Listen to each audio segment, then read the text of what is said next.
God requested that a tabernacle would be built of great beauty and cost.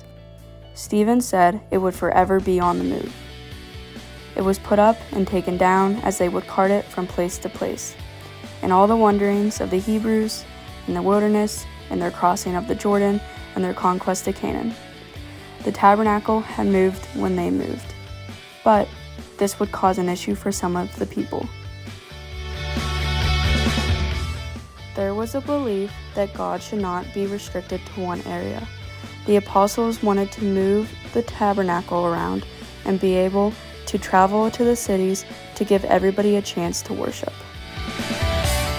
When David came along, he disagreed with the apostles.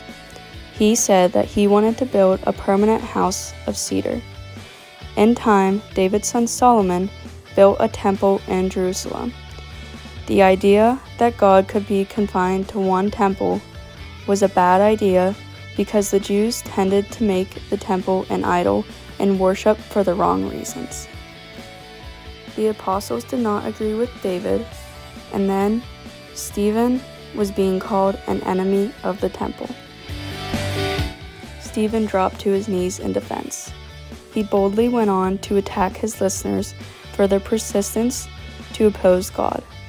He explained to them how from the very beginning they broke the law so badly, Moses took the tables of stone, which the law was written on, with the finger of God, and dashed them into pieces.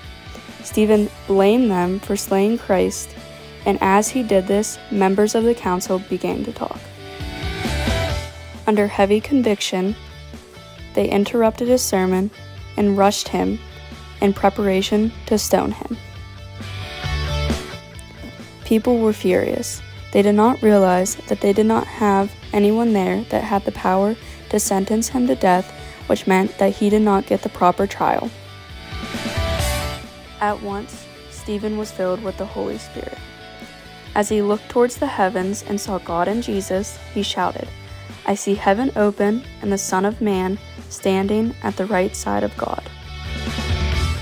The listeners surrounding him plugged their ears because they did not want to hear what he had to say, so they cast him out of the city. The stoning proceeded. Stephen knelt down and asked the Lord to receive his spirit and to not lay the sin of charge on the Jewish people. As Stephen laid down and fell asleep, he was guided into the presence of the Lord. But the story does not end there. Stephen may have been dead, but God's work would be carried on through the life of Saul, who was standing by holding the witnesses close.